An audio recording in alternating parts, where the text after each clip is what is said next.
Today's reading comes from Leviticus chapter 19, verses 1 to 18. The Lord said to Moses, "Speak to the entire assembly of Israel and say to them, 'Be holy, because I, the Lord your God, am holy. Each of you must respect your mother and father, and you must observe my Sabbaths. I am the Lord your God. Do not turn to idols or make metal gods for yourselves. I am the Lord your God.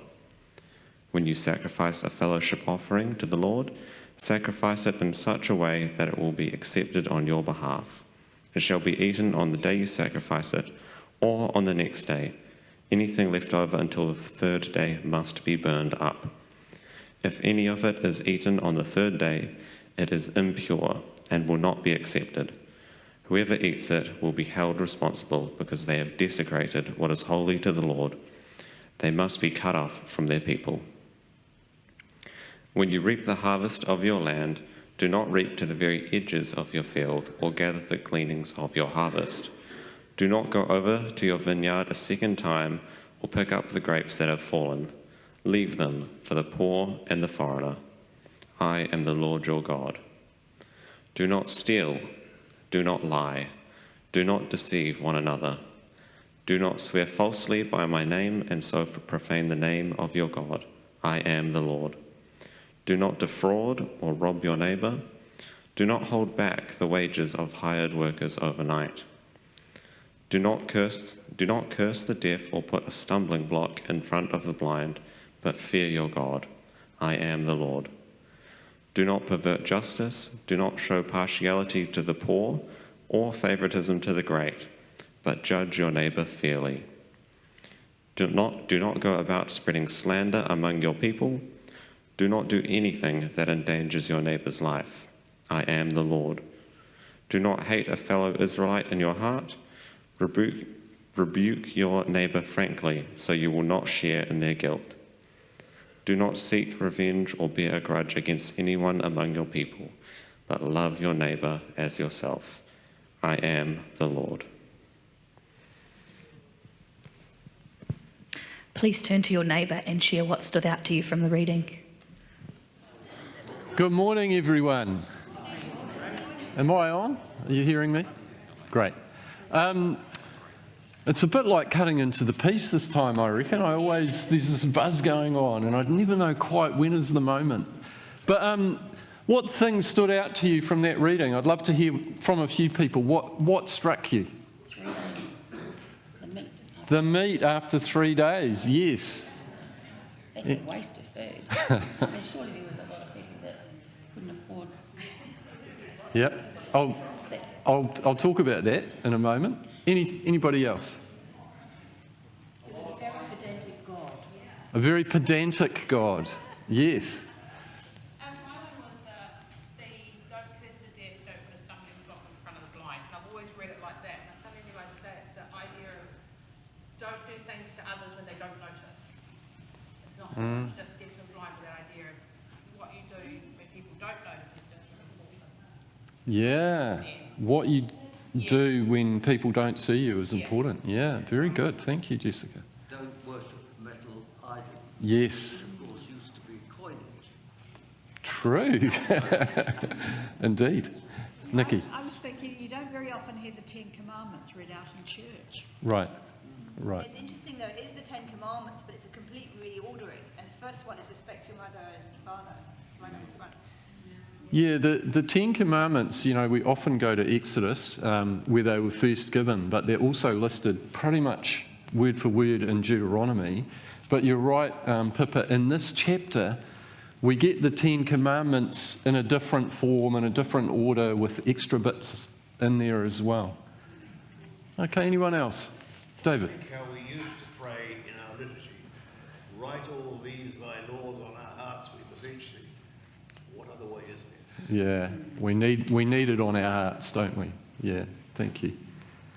Colin? And also, don't harvest to the edges of your fields, so there's some of the poor and Indeed. Yeah, don't go right out to the edge of the field, but leave some. And of course, that's the story of Ruth, isn't it? That's what Ruth was doing in Boaz's field, collecting the grain from the edges of the field that had been left. Well, this passage that we've read this morning, and I wish we had time to explore the whole chapter, but I won't keep you that long. So we're just going to do the first half, which is what Tim read. And it begins with these words. As so often in Leviticus, the Lord said to Moses, the Lord calls to Moses, I've got more instruction for you. Speak to the entire assembly of Israel and say to them, be holy, because I, the Lord your God, am holy. Be holy, because I, the Lord your God, am holy. Now, I wonder if there's a word or a phrase or an idea that comes to your mind as soon as you hear the word holy. I'd love to hear what you think. Anybody? Perfect. Okay. Pure. Beyond reach. Set apart. Without sin. Pure, perfect. Beyond reach, set apart, without sin. Holiness does encompass that idea of being without sin and purity. It is definitely about that. But there is also more to it. That idea of perfection, completeness, wholeness. And God is holy because God is pure. God is without sin. God is perfect and complete within himself.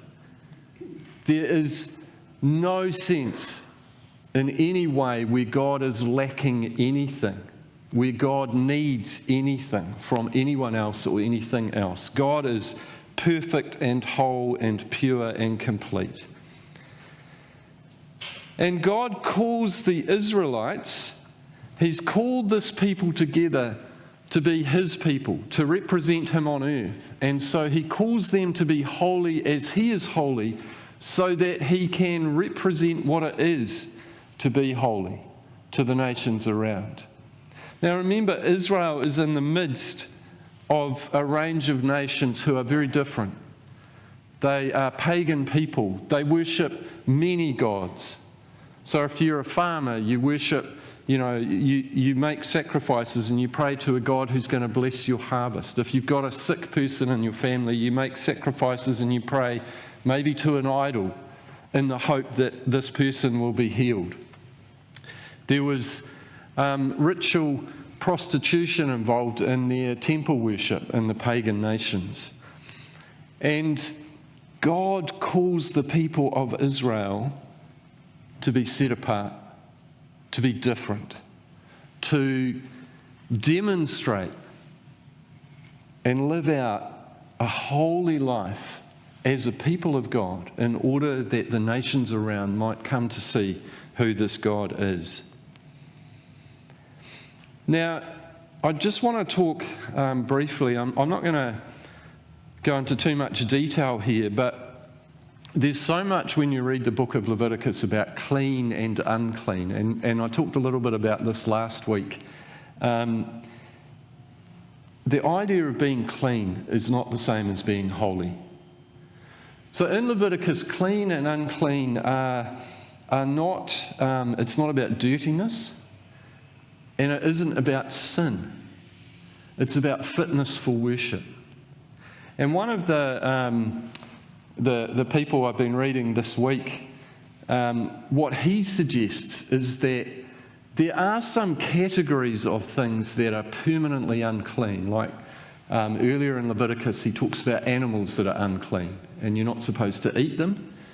And then there are other animals that are clean.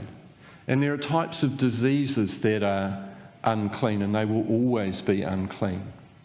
But when it comes to a person, what this writer suggested is that a person's natural state of being is clean.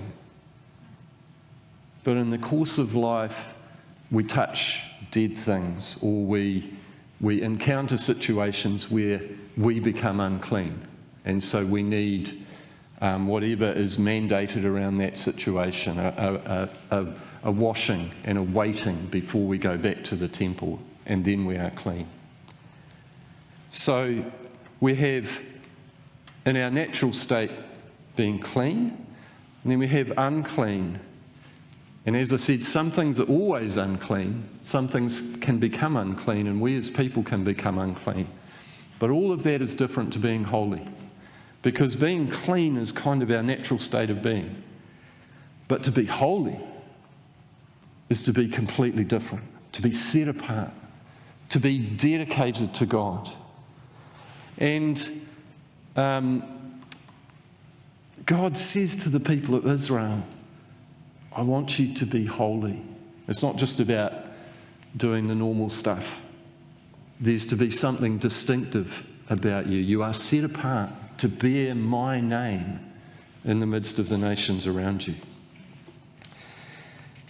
And so what does holiness look like? Well, as we read on in this chapter, what we see is holiness is intensely practical.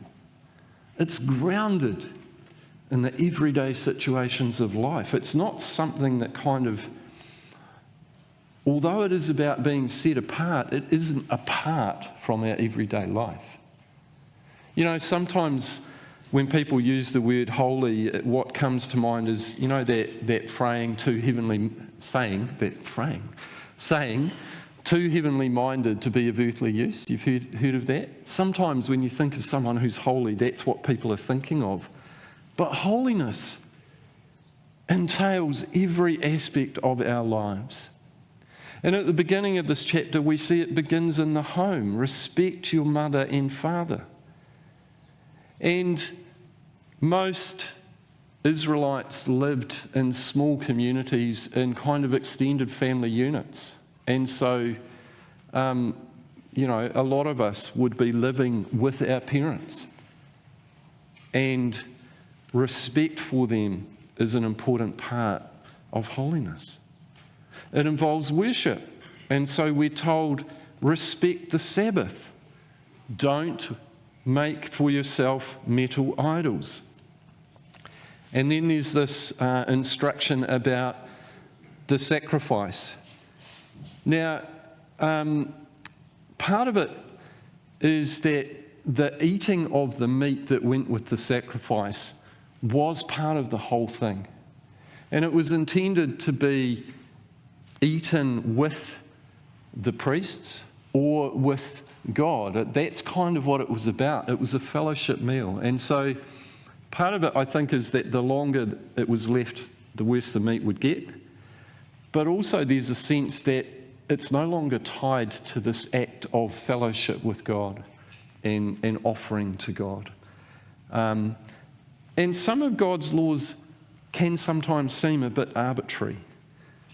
But as we talked about last week, we need to approach God as He instructs us, as He tells us. There's a concern for justice in this chapter, in verses 15 and 16. Don't pervert justice.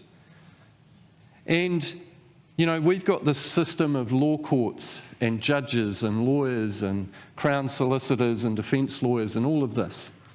Justice in these times was administered within the local community. The elders would arbitrate disputes.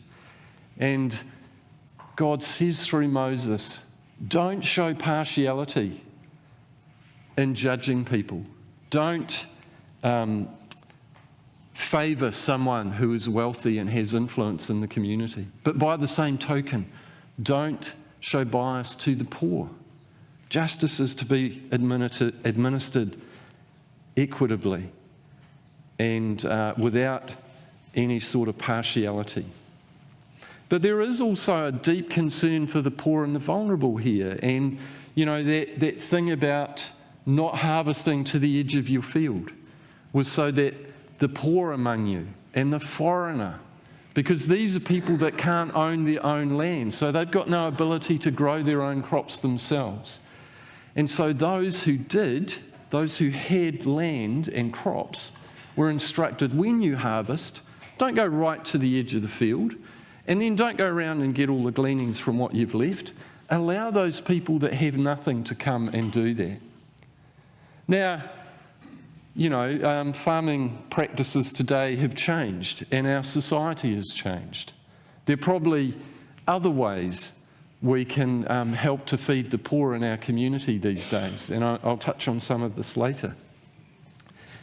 But there's also this, as was noted, don't curse the deaf or put a stumbling block in front of the blind, but fear your God. We're not to exploit or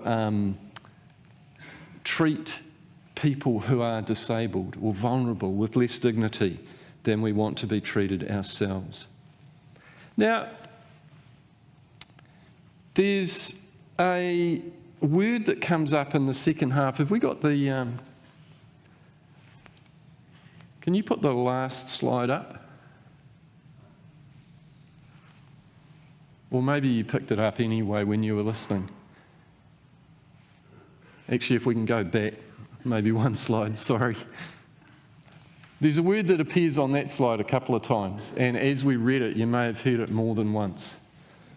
Anybody pick up what it is?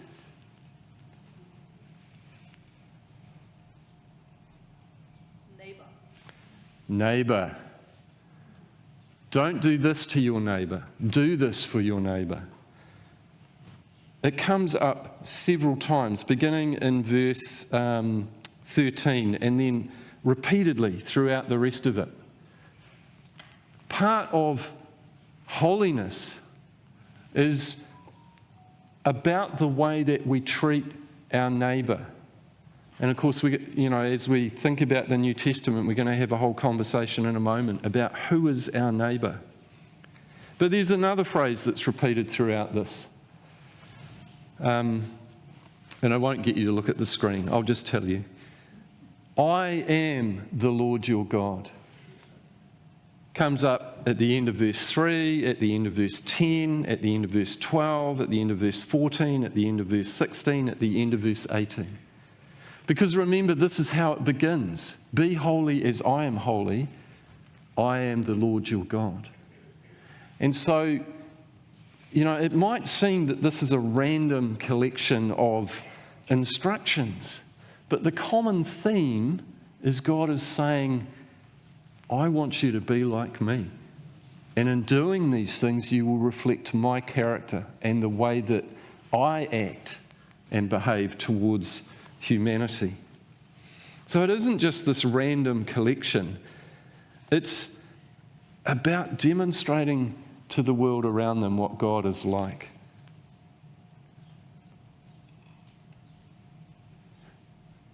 When we come to the New Testament letters, we find Peter writing to a church saying, you are a chosen people, a holy nation, a people belonging to God. The people of Israel are no longer, they're still the people of God, but there is a new way, a new group of people who reflect God's character and being on earth, a new group of people who are called to be set apart. You and me, folks, we are called to be holy as God is holy. And Jesus repeats that phrase in Matthew chapter 5:48, which comes in the Sermon on the Mount. Right in the heart of this ethical teaching that Jesus is so well known for is that saying, be holy as your Father in heaven is holy. And this brings me to the end of the passage we read from Leviticus in verse 18. Love your neighbour as yourself. I am the Lord. So all this stuff about what we do and what we don't do for our neighbour is kind of rounded off with that phrase, love your neighbour as yourself. And remember, when Jesus is approached about what's the greatest commandment, he says, love the Lord your God with all your heart, with all your soul, with all your mind and strength. And a second is like it. Love your neighbour as yourself. And so in one of the places where this is described in the Gospels, the person who's asked the original question, trying to wriggle off the hook, says, well, who's my neighbour? And Jesus tells them a parable, which you're all familiar with. There's a guy, he's on the road to Jericho. It's a bit of a lonely kind of barren place, and it's a known place where bandits hang out. And this guy is attacked, he's beaten up, he has all his possessions stolen, he's left for dead. A priest comes by and sees this man, but he's on his way to the temple, so he just leaves him there. He walks on by. A Levite comes past. He's also got duties that he's on his way to. He sees the man lying there. I don't have time. I've got to keep going. So he leaves him there. Now, those are the two holy people, and they bypassed him. Along comes a Samaritan, someone who's despised, someone from a different ethnic group, a different religious group. He finds the man, he tends to his wounds, he puts him on his donkey, he takes him to the next town. He says, I have to go on to conduct my business elsewhere, but I'm going to pay for his board and lodging, and when I come back, if I owe you any more, I'll pay you what's over. And Jesus says to this lawyer who's asked him this question, which one do you think was the neighbour to that man? And of course, it's not the holy man. It's the despised one, the one from the wrong culture and the wrong ethnic group, who was the neighbour. Holiness and loving your neighbour as yourself go together, and both are grounded in everyday life. Both are intensely practical.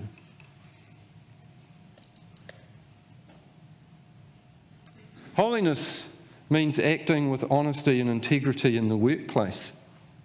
You know that co-worker that gets under your skin and grinds your gears every week without fail? Sure, you're never like that. Holiness means that instead of going home and slagging them off to your family or your friends or your co-workers in the lunchroom, holiness means that you take that to prayer. You say, God, that person is really getting under my skin. Please either change them or change me. Help me to see them through your eyes and to treat them as your child. And look, I'm an easygoing person. I get along with most people, but what I've found is wherever I've been in my life, there's always been one person. One person. And I've had to pray that prayer often.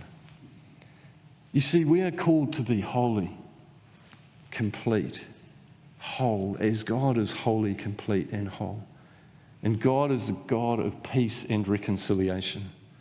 So peace and reconciliation should be our desire and our modus operandi. Yesterday in the Herald, there was a report about a whistleblower in a company in Nelson. And it was a company that had already been prosecuted by WorkSafe because of a workplace accident where a young man had sustained a brain injury and has ongoing issues. And the company had been fined a significant amount of money. But what came to light, this guy was employed by the company around the time the court case was going through. And he discovered that the directors of that company had actually destroyed evidence of a similar workplace accident just a week before. So they could have prevented this accident. And he felt that was so wrong that he went to the authorities, and there was then another court case. And this is, what Jessica was saying about what we do when no one sees matters. Acting with integrity and honesty in all of our dealings is part of living holy lives. Do you see how practical this is? It's everyday stuff. It's not this kind of pie in the sky, high and mighty stuff. It's down in the dirt where we live, in the messiness of our lives. So what does it mean for us to love our neighbours? What does it mean for us to live out holy lives? I've been thinking about a few issues that are on my heart at the moment, and I feel like God is stirring me to some sort of action, and I don't know quite what it is yet, but I'm trying to discern what it might look like. What is it that God is calling me to in response? And I'm just going to share those things with you as examples of things that might be part of our holy living, that might be part of loving our neighbour as we love ourselves. I'm concerned about the growing inequality in New Zealand. You know, it's well documented that the gap between the haves and the have-nots is increasingly rapidly. More and more people are struggling to make ends meet, often through no fault of their own and in spite of their best efforts. And this is not a political thing, because, you know, it's just happening. If it's something that you're also concerned about, what might God be calling you to do in response? Maybe He's prompting you to donate to the city mission or to volunteer at the city mission. Unity Food run a free supermarket in the lower lounge every Friday. Maybe some of you could become part of that. Or maybe God is calling you out of your comfort zone to go to the edges, to go and sit with the homeless, or take them food, or bless them in some way. You know, there are so many different ways we can respond to these needs in our society. What might God be saying to you? I'm concerned about the need for racial reconciliation in New Zealand. There's a lot of division in our nation around race and culture, and many people are feeding that division through their words and their actions. And we are called to be peacemakers and reconcilers. What does that look like for me? What does that look like for you? I don't know for sure, but one thing I am sure of is that as Christians, we should not be feeding and stoking that division through anything that we are doing. I can remember a conversation with one of my sons when he was a teenager. We were in the car on the way somewhere, just him and me. A couple of years earlier, he'd had a radical encounter with God, and he'd come into this vibrant faith of his own. And one day we were driving somewhere, and he said to me, "Hey, Dad, I was reading in my Bible this week, and it made me decide that I need to stop telling racist jokes." Now, my son wasn't in any way that I perceived racist, but what he'd realised was that when he was joking around with his mates at school and at youth group, sometimes their jokes were at the expense of people who were different. And he felt convicted that he shouldn't do that anymore. What are the small things that you and I can do in everyday situations that might make a difference to someone of another culture? You see, holiness is intensely practical and grounded in everyday situations of life. I'm throwing out lots of questions here. I don't have the answers, but what I'm asking of you is that you think about these things, or think about other things that you feel like you've got a concern about that are happening in our city, in our nation, in our world, that God might be laying on your heart. And they might be different things. And what is God saying to you? Because holiness is not about just this cozy, deep relationship with God. That is important, and it is definitely part of it. But it is also about action. And we can't solve all the problems of the world, but neither should we ignore them. That's why in this church we talk about our small groups as missional wells, because, you know, on my own, I can do this much. With a group of people, we can do more. We can be in it together. And so if you're not in a small group, I encourage you to think about joining one. And if you are in a small group and you're not sure what to do with your missional well, hey, I'm paid to help you with that. So come and see me. Holiness completeness, wholeness, purity, absence of sin. All of this is definitely about a deep connection to God, grounded in the Scriptures and fueled by prayer and other spiritual disciplines. But it is also about being distinctive and set apart in the sense that we bear the image of God in every situation in everyday life, every conversation, every trip to the shops, every meal with our families and friends, every interaction with our neighbours and our workmates. Be holy as I am holy. I am the Lord your God. Love your neighbour as yourself. I am the Lord your God. So remain faithful to me. Be people of peace. Be reconcilers. Be people who act with integrity and justice in all things. And as God says to his people in Micah chapter 6 verse 8, he has shown you, all people, what is good. And what does the Lord require of you? To act justly, to love mercy, and to walk humbly with your God.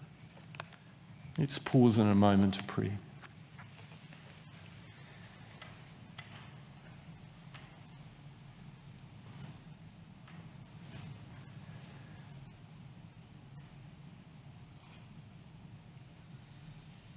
Holy God, high and lifted up, we worship you. We honour you. We say that you are our God and we choose to follow you. We thank you that you have made us your chosen people, a holy priesthood, a royal nation, a people belonging to God. God, we ask that you would purify us, purify our hearts and minds. Help us by your Spirit to deepen our commitment to you, to walk with you faithfully as people of the Scriptures, as people of prayer, as people of meditation, as in the sense of meditating on you, as people of compassion, as people of peace, as reconcilers, as people who walk with integrity and justice. God, may our lives demonstrate to the world around us that there is a different way to live. There is a way to live that brings meaning and wholeness. And that at the centre of that way to live is a God who is loving and kind, as well as being holy. God, this morning we offer our lives to you again. Take us and use us for the glory of your name and for the sake of your kingdom, we pray. Amen.